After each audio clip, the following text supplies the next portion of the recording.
What it do, reality crew? It's your main man, Reality, and I'm back with another video, y'all. Hey, man, today we got another banger, y'all. I just feel it, y'all. We on our dark wave today. I'm not even gonna hold you. This week we going dark.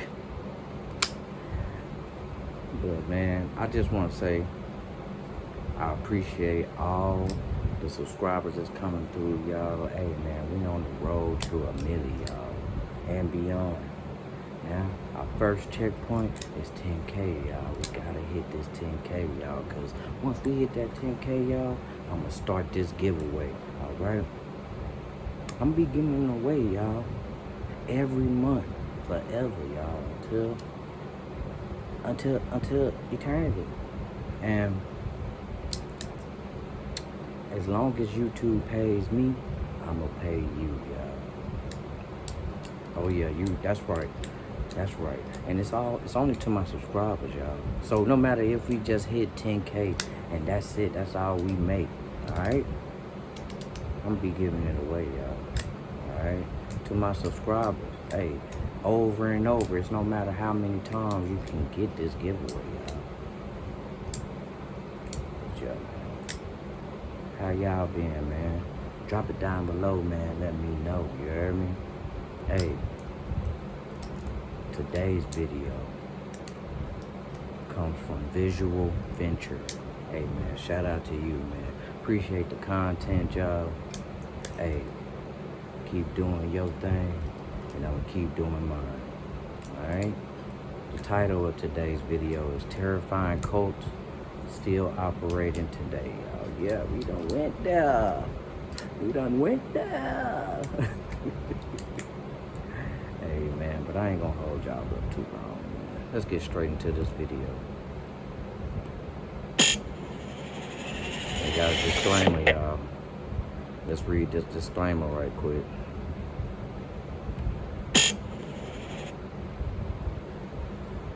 The content in this video is for informational purposes only, based on believed reliable sources.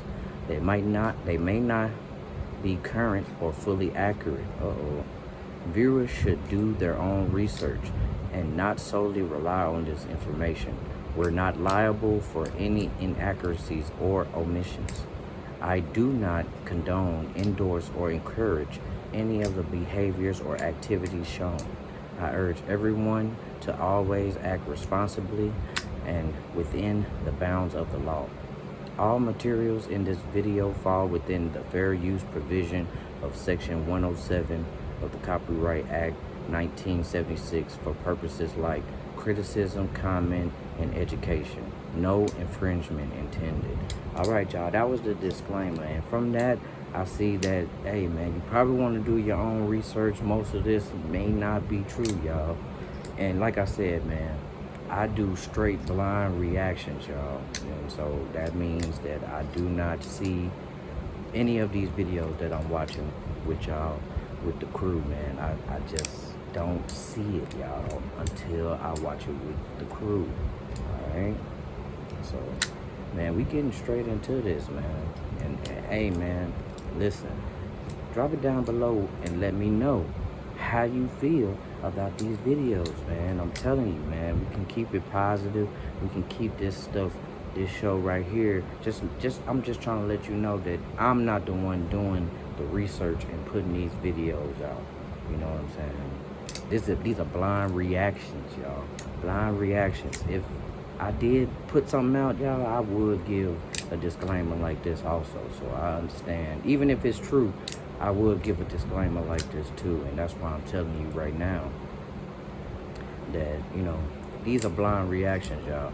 And every title that I use is the same title from this video. So if you want the original video, just go to Visual Venture and, you know, you can check it out there, you know, without my commentary, without my opinions on this video, man. Let's get straight into it, y'all. And finally, after several minutes, this 40-year-old woman says she has turned into a 35,000-year-old man. There. Hey, y'all. Did you see how she sat down, y'all? I can already tell she bigger than life right now. You know what I'm saying? This is huge. This is huge right now. You know what I'm saying? Hold on, y'all. This is huge right now, y'all. Come on now. We getting straight into it, y'all. Met. Listen to me closely now. There he met some extraterrestrials in their spaceship. Is this a cult? Definitely not. You taught your kids about drugs and alcohol, but you never think to coach your kids on the cult.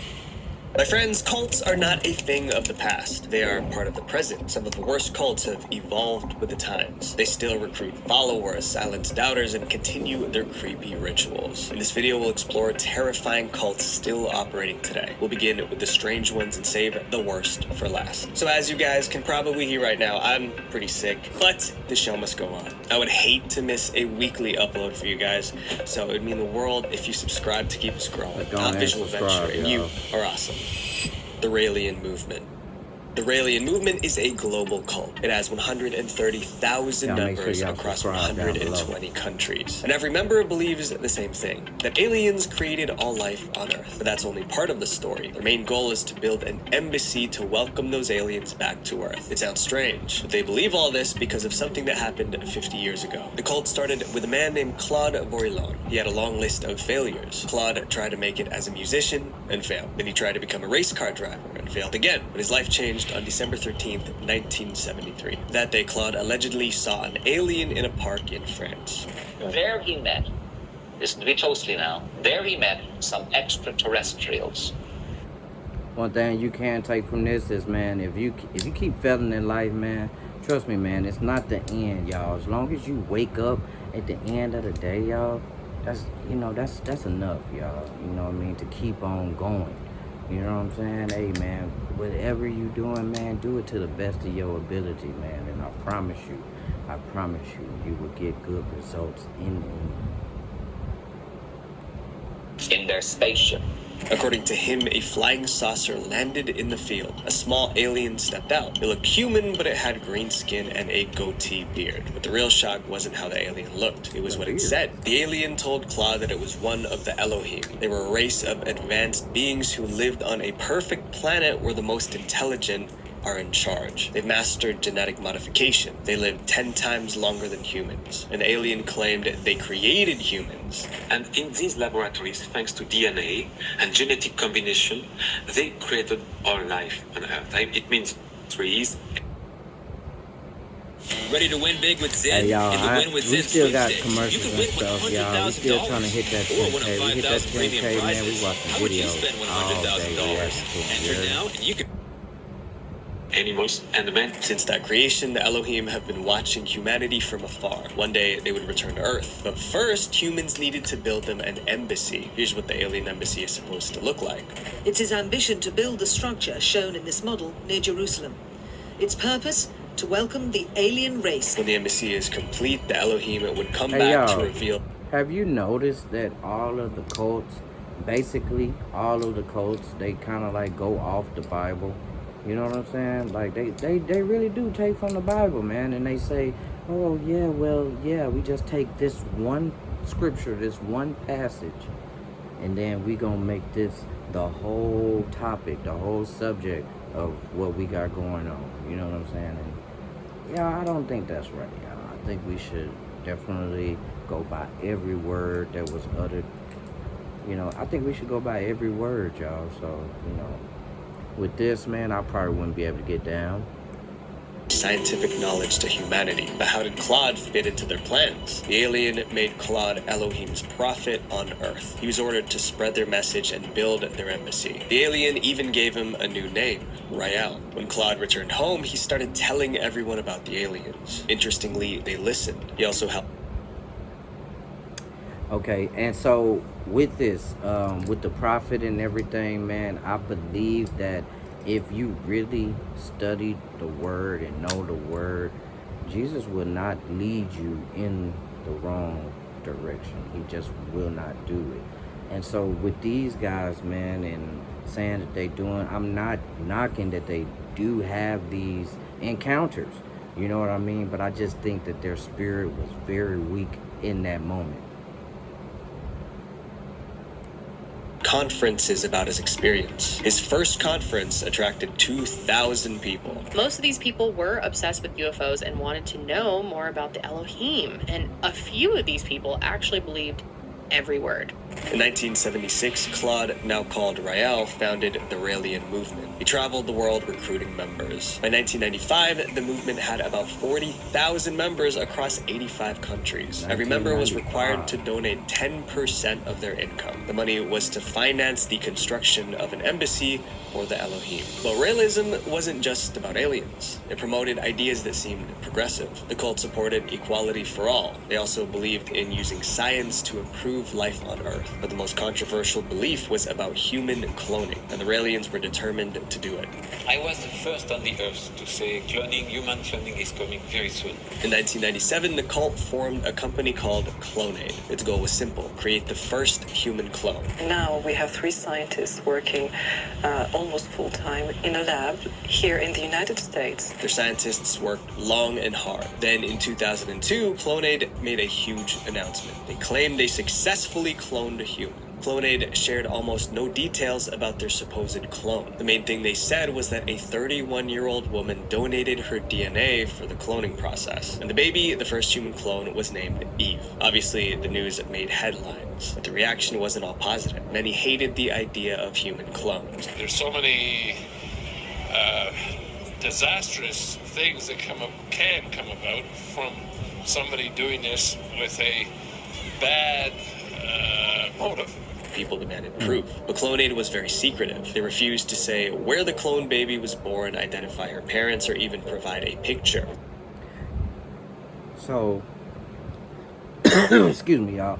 Back in 1995, Clonaid was around. Clonaid, human babies, y'all. We in 2025, y'all. That's like 30 years, bro. It's like 30 years. Can you imagine the type of technology we have now? Because they didn't stop, y'all. We still hear cloning and, mentions of cloning today. You know what I'm saying? So I don't think that we've fallen off of that path. I think it just got better with time. And the title of this video is Terrifying Cult Still Operating Today. Okay? So, hey man, that's something to think about. Still, the Raelians celebrated. To them, their scientists did exactly what the Elohim did: create human life in a laboratory. Over the next few years, Clonaid claimed to have created dozens more human clones. But again, they provided no evidence. Despite the controversy, the Raelian movement kept expanding. Today, it has a surprising 130,000 followers worldwide. They're still... And, you got your detectives, your private eyes like us, like me included, you know what I'm saying, that they take it a little bit further than what I do, and they actually join and try to be inside information, you know what I mean? And I believe that's going on with every cult that you see. There's always somebody on the inside watching, collecting information to gather and go back and tell the masses, all right? So, hey man, shout out to those people, you know what I mean, for their type of research, you know what I'm saying? Shout out to them. Working on building that alien embassy. Claude, aka Rael, is still their leader. He claims he has visited the Elohim's planet in outer space. And there, Jesus, Moses, Muhammad, and other prophets continue to live through human cloning. The members of this next cult were literally hypnotized by their leader, Buddhafield. People thought they were signing up for acting classes. Instead, they accidentally joined a cult. And the cult leader was their charismatic acting coach, Michel Rostand. Michel always wanted to be famous. He was obsessed. He tried to make it as an actor in Hollywood, but his career never took off. To pay the bills, he started teaching acting in Florida. But during those classes, things took a strange turn. Michel began slipping in ideas about philosophy and meditation. He spoke about a mysterious guru who led him to a great spiritual awakening. His students were fascinated. I think he soon realized that he was having more success kind of channeling that spiritual side of him than the acting side of him. The Bush Guide, cold and smooth survival skills. My watch is broken. You can tell time by measuring the sun's distance from the... But there was no evidence that Michel ever had a guru. Some thought he was just making up stories, but his students were young and impressionable, so they ate it all up. By the mid-1980s, Michel rebranded. He was now a spiritual guru with superpowers. He was Michel, a self-proclaimed enlightened being who claimed to transmit divine energy. His acting students became his disciples. Together, they formed a new movement. They called their group Buddhafield. Not long after starting the cult, Michel moved back to West Hollywood. His followers went with him. They rented homes near each other and lived like one big family. We were together 24/7. We lived together. We ate together, played together.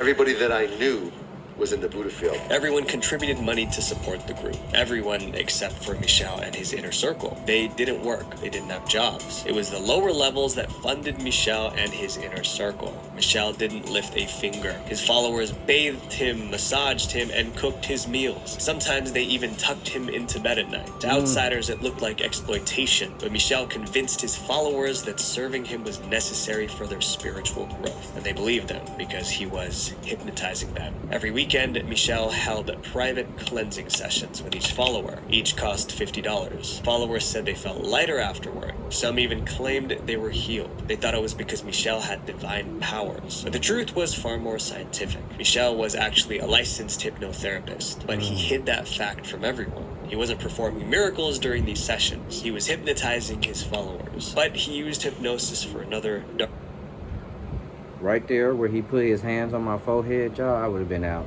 I would have snapped back into him and be like, bro, don't touch me. You know what I'm saying? They probably would have had to carry me out, bro. I'm telling you, because I just don't get that, y'all. You know what I mean? You going for spiritual enlightenment, not physical enlightenment. You know what I'm saying? Like, don't touch me. Hypnotherapist, y'all. I mean, come on, y'all. Spiritual, I mean, come on, man. Not trying to say nothing about spiritual awakening, man. If that's what you into, I say put Jesus first. But you know, you can have, there are benefits to meditation and stuff like that, y'all. Like finding an alignment, you know what I'm saying, finding yourself, finding peace within this holy hell, as they put it, you know what I'm saying. Yeah, man, but I think it stops there. You know what I mean? It's back to reality. It's back to life. It's back to what is real. It's back to reality, y'all. You hear me? So, man, we definitely got to watch ourselves, man. And definitely, if we're going into this stuff, man, we need to keep our hearts still. You know what I mean? Even if our mind is being taken there, we need to also have that strong, solid foundation in what's going on, the real. All right? purpose. He made them drop all defenses and confess. Because their there's a most thin private line thoughts. between I divulged every secret, crazy and real. every thought, every fear. Michel used those secrets to control them. He dictated who they could love, who they could trust, and who they had to cut off. Romantic relationships were forbidden. Friendships outside the cult were banned, leaving Buddha. This is where I think it becomes a cult. When the leader starts giving rules and laws and you can't do what you want to do within that circle. You see what I'm saying? So it'll be a family. To me, if you come together on one accord about anything, then that's a family. That's your friends. That's your small circle. That's your circle. You know what I'm saying? But as soon as you have rules and laws, it becomes a cult, y'all. was considered a betrayal. Soon, their world became small. The only place that felt safe was Or inside religion. the cult. In 1993, the FBI raided a compound of a different cult in Waco, Texas. During the clash with law enforcement, dozens lost their lives. Cult members who resisted were arrested. Michel was terrified when he heard the news. He believed the government would target Buddhafield next. His paranoia took over. He ordered his followers to hide their lives from their families. He planted spies to monitor anyone who tried tried to leave. He even broke into former members' homes to destroy evidence. Then, at the height of his fear, his secret came out. For nearly 20 years, Michel's followers believed he was divine. That illusion shattered in 2000. Oh, you can't tell me. I do not believe none of the followers, bro. I don't believe. I can look on their faces, bro. Like, I'm very big on body language, because one thing about body language, it's subconscious most of the time. So most of the time, you don't even know that you giving off what you're thinking. You know what I mean? Through your actions and stuff like that. And they look so terrified, bro. They look like they don't know what's going on. They look like, you giving me this, but what I'm supposed to do with it? You know what I'm saying? Like, I don't believe that, y'all. But hey, man, like I said, in every cult, man, it's always that type of environment, that energy, you know what I'm saying, coming from the followers and the members, you know what I mean? A former follower found out about Michel's hypnotherapy license. Then they sent an email to Buddhafield members. The message exposed everything. The supernatural experiences were actually hypnosis. Michel's powers were a lie. The email split the cult in half. Some refused to accept it. Others finally saw the manipulation. Many left. A few remained loyal. After the scandal, Michel wanted a fresh start, so he moved to Hawaii with his most loyal followers. He still runs Buddhafield in Hawaii today. His next cult believes in lizard people. Ramtha School of Enlightenment.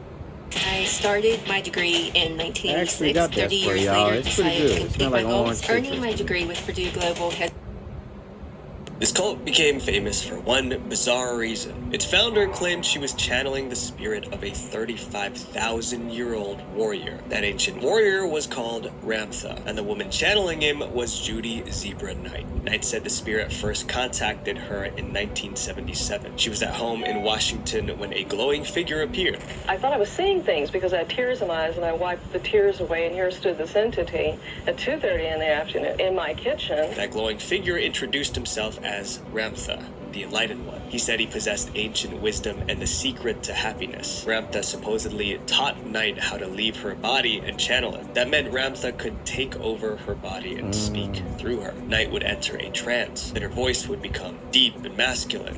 And finally, after several minutes, Oh, this see, that's why 40-year-old she woman was says channeling she has that turned shit. into a 35,000-year-old man. Knight began channeling Ramtha publicly in 1978. Through her, Ramtha preached every human was their own god. Ramtha also said people could shape reality and heal themselves with their minds. Is it possible to have mind over matter? Baby, the brain is king. The body is the kingdom. It was a message people wanted to believe. By 1988, Knight had thousands of devoted followers. That year, she opened the Ramtha School of Enlightenment. The school offered classes and retreats. A single class cost around $400, but retreats could cost as much as $1,500. If you got to pause on these people's faces, bro, they looking like, yeah, right. Like, look at this lady right here on the screen. She looking like, why am I here right now? I don't really get it. You know, at least when you go to church, you got people in there like, yes, Lord, yes. You know what I'm saying? I don't see that with these people right here. They like, are you really up there playing in my face? Many followers moved near the campus to be close to their teacher. The school became a multi-million-dollar business. But as the school grew, Ramtha's teachings became troubling. Through Knight, Ramtha started making frightening prophecies. He has a ton of predictions and beliefs about the New World Order, viruses, vaccines, plagues, and natural disasters. One time, she predicted a massive flood was coming. She told followers to move inland. One should leave that which is called the beaches and seek higher ground. Over 1,500 people obeyed. They abandoned their homes and relocated inland. That shows how much control she had over her followers. There were more bizarre teachings. She spoke about lizard people living inside mountains. She warned that anyone who left the cult might be eaten by the lizard people. Outsiders believed she was manipulating gullible multiple followers. They accused her of being a spiritual predator. There were also allegations that Knight's teachings made some of her members lose their lives. For instance, several followers had serious medical conditions. Instead of sending them to hospitals, Knight claimed Ramtha could heal them. She hugged them, spoke comforting words, and declared them cured. Many were never healed. They passed away. This lady went home from there, died of pneumonia. Today, Jay-Z Knight is in her 70s. She still channels Ramtha at her Washington compound. The Ramtha School of Enlightenment now has branches in more than 35 countries. This next cult also promised healing, but just gave lies. Universal Medicine. The Universal Medicine cult began in the most unlikely place, a bathroom. In September 1999, Serge Van Hayen was relieving himself. Suddenly, he had a spiritual revelation. And I just gave myself a time to sit and feel that moment. And I could feel something really, really beautiful. Serge never fully explained what that revelation actually was, but it inspired him to start Universal Medicine in Australia. The group was marketed as a healing center, but critics called it something else, a socially dangerous and socially harmful cult. And once you hear Serge's teachings, you'll understand why. He preached that people born with disabilities were being punished or being dictators in a past life. They are former incarnates of corrupt politicians, corrupt generals, army people, dictators. Serge also warned that certain foods carried dark energy that poisoned the body. Foods like cinnamon, potatoes, and carrots. Eating them allowed evil forces to enter the body and cause disease. But there was one way to get rid of that energy: burping. In other words, people would literally burp their way to healing. She started burping all over the place, going, bleh, bleh. And after a while, he said, what on earth are you doing? And she said, I'm getting rid of evil spirits. Universal Medicine also sold teas, herbal elixirs, and creams that supposedly helped with this cleansing. To people desperate for healing, Serge was a savior. Thousands joined his movement. They attended retreats, bought his products, and built their lives around his teachings. Many swore they felt better. I wouldn't keep paying if I didn't feel that I was getting something out of it. He just had a really refreshing take on things, and he just seemed really down to earth. And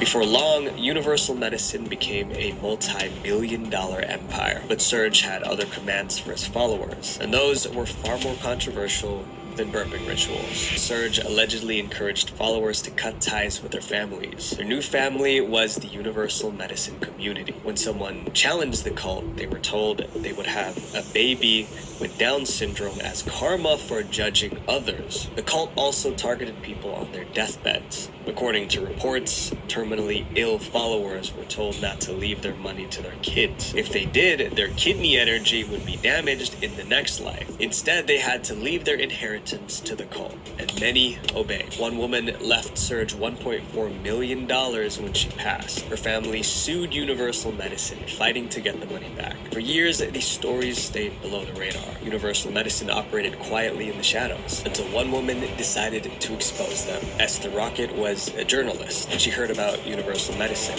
And in 2005, she decided to experience it for herself. Esther attended one of their group healing sessions. What she saw horrified her. He had about 60 people in this room on treatment tables, and he closed all the curtains so that it was completely dark. During the session, people screamed and cried as if they were possessed. Esther was convinced something was deeply wrong with the group. I thought again about going to the police, but what do you tell them? This guy's doing exorcisms on people.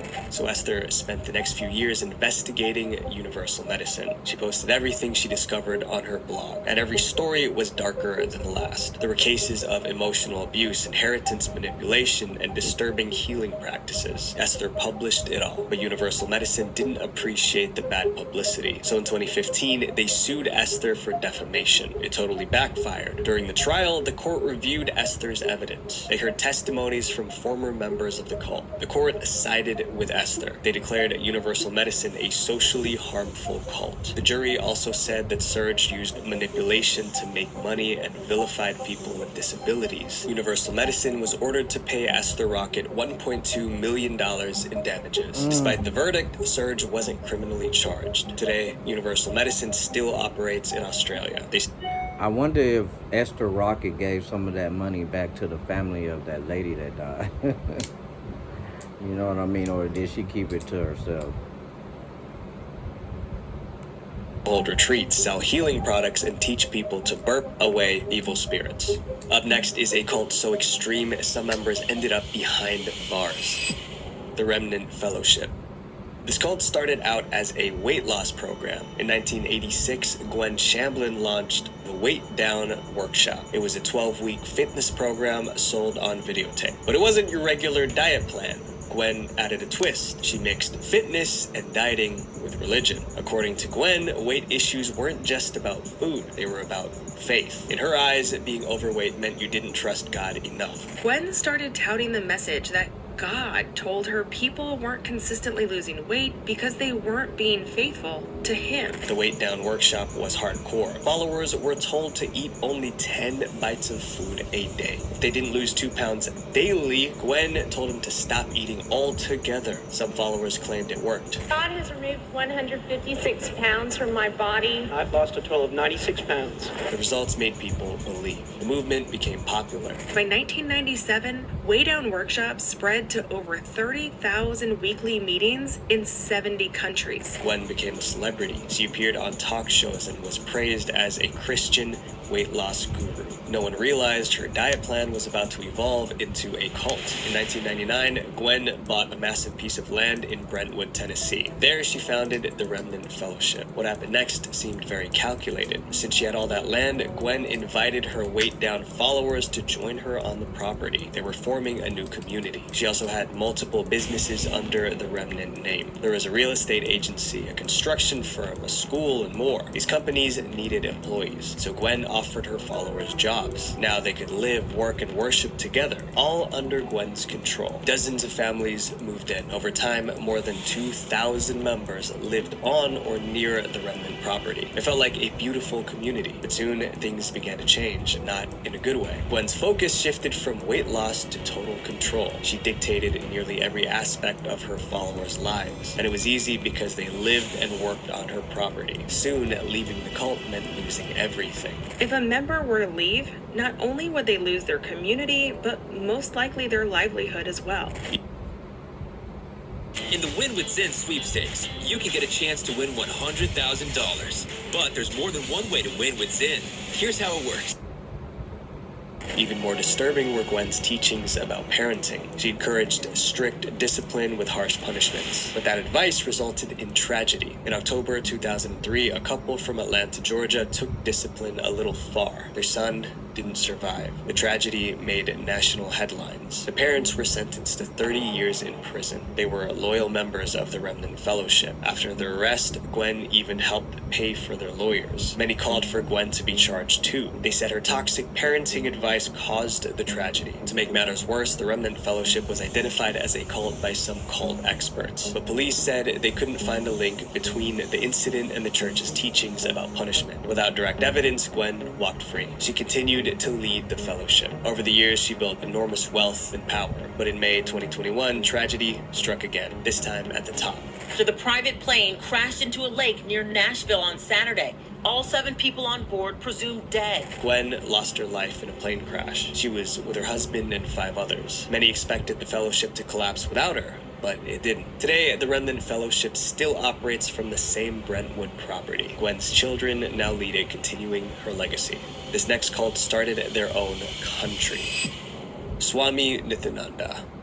Swami Nityananda wasn't an ordinary cult leader. His followers believed he could create jewels out of thin air. Some even called him a living god. But this so-called god couldn't control his impulses, and soon his entire empire collapsed. In 2003, Swami built a massive spiritual retreat in India. It became famous for one reason: Swami's supernatural powers.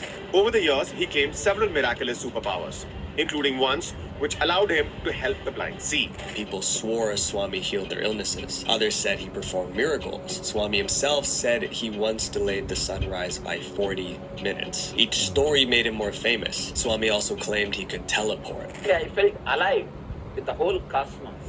His claims spread across India and beyond. Soon, Swami had 1,000 retreats in 33 countries. Tens of thousands of followers hung on his every word. To them, Swami wasn't just a spiritual leader, he was divine. Little did they know, Swami was about to become a fugitive from the law. In 2010, Swami's empire began to fall apart. A woman from his retreat accused him of being inappropriate with her. Swami was arrested, then released on bail. More women came forward. Some described inappropriate behavior. Others said they were kept in his retreats against their will. There were even stories of forced labor. Then in 2014, things went from bad to worse. A 24-year-old woman disciple who was with the Nitya ashram for 4 years has been found dead. The woman was found lifeless inside his retreat. Swami insisted it was from natural causes, but the victim's parents suspected foul play. By now, the accusations against him were overwhelming. It seemed inevitable that Swami would end up behind bars, but he had other plans. He went on the run. After his disappearance, Swami became a wanted.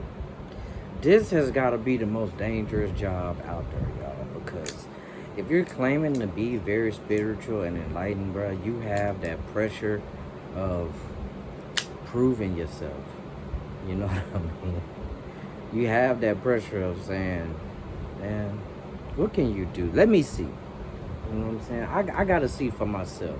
Because if you don't do this, then I'm definitely going to call the law. I'm going to do everything I can to stop you. And then that's a lot of pressure. You know what I'm saying? And for that person, that leader, to perform. You know what I mean? That's crazy, y'all. To me, that's crazy. I can't really imagine myself following anybody. You know what I mean? Just because they say that they can do this or not. It's already been done. I'm sold on that. I mean, it's nothing really else that I can say to anybody else that you know, that'll make me, or you know, think about anybody else that'll make me want to follow them and what they doing. You know what I'm saying? Like I'm older now. You know what I mean? I'm a grown up. You know, I'm an adult. Fuck is you talking about? I think that's my first words. I'm grown. Fuck is you talking about? Like I don't need your help. In India, years passed without a trace. Then in 2019, he resurfaced on social media. He had big news. Swami declared he created his own country, the Republic of Kailasha. He called himself its prime minister. Kailasha had its own central bank, passports, and national anthem. But one detail didn't add up. Nobody knew where Kailasha actually was. Some doubted it was even real. Swami continued posting on social media, but never revealed his location. Meanwhile, his followers kept promoting Kailasha, trying to make it look like a legitimate country. In 2023, Kailasha even sent someone to the United Nations meeting. I'm here representing the United States of Kailasha. I'm the permanent ambassador. Let me get you a cold one. Try one of these. That is the best buffalo wing in the county. You eat buffalo? I was just checking. I'm thinking Kailasha was wherever he was. So it's not. The UN ignored her, but the cult kept pushing. He could have been in the Walmart bathroom at that moment. It's Kailasha. You don't know. To get Kailasha recognized as a real country. They have been actively trying to meet diplomats and other world leaders. Today, Swami is still in hiding. To critics, he's a fugitive, but to his followers, he's a divine ruler building a new world. And until he's found, both his cult and his so-called country will continue. This next cult attacked innocent people, the Rajneesh movement. Most cults are dangerous because of their outrageous beliefs, but the Rajneesh movement said all the right things. They preached love, peace, and freedom. But when outsiders... I'm sorry, y'all, but can y'all imagine that, though? The shock value that gave off? Nobody knows where Kailasha is, and then here comes a representative from Kailasha. They like, okay, when we're done with this meeting, y'all follow her and see where the fuck she goes, right? them, they became violent, and they made a move that almost wiped out hundreds of innocent people. The Rajneesh movement began in India. It was founded by a man named Rajneesh. In 1976, he opened a retreat in West India. His goal was to create a place where people could practice meditation and achieve spiritual growth. His timing couldn't have been better. The 1970s were the height of the hippie movement. A lot of rebellious hippies sort of looking for something different than the status quo. Many young people were tired of traditional religion and authority. Rajneesh gave them a new kind of spirituality. He preached about becoming a new man, someone who could find inner freedom through accepting and rising above desire. His message attracted thousands to his retreat. Open, loving environment, and everyone's meditating all day, and everyone's hugging, and it's just very open. Life inside the retreat was peaceful, but outside, Rajneesh's message was making enemies. Rajneesh rejected traditional religion. He believed that every person could find their own way to spiritual enlightenment, but that philosophy didn't sit well with some radical people in India. To them, his teachings were offensive. Eventually, someone decided to shut him up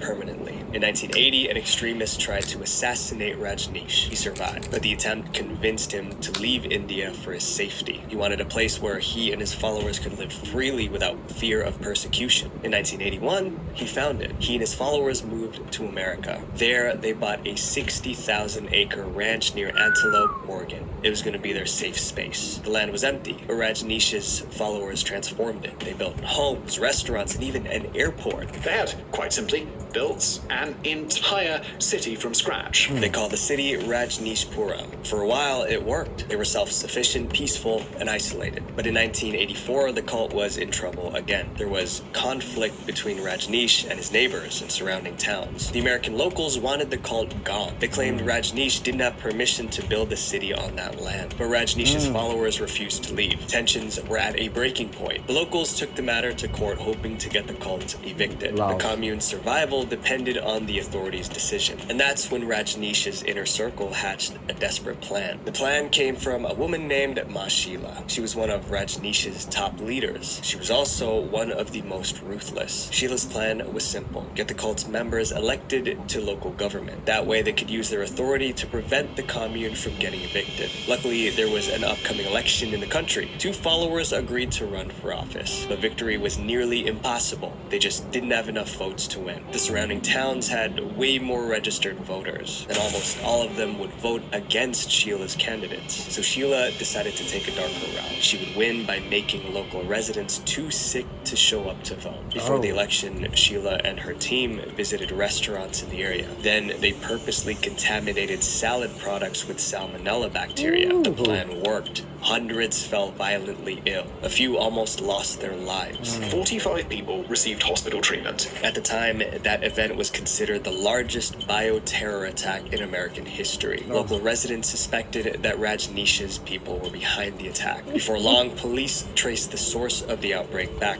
to the cult. Ma Sheela was sentenced to 4.5 years for the salad attack. Then the police went after Rajneesh himself. He denied knowing about the attack, but that didn't save him. Rajneesh was deported back to India in 1986. Back in India, Rajneesh and his followers continued the cult. He passed away in 1990, but the Rajneesh movement still operates in India, run by his remaining disciples.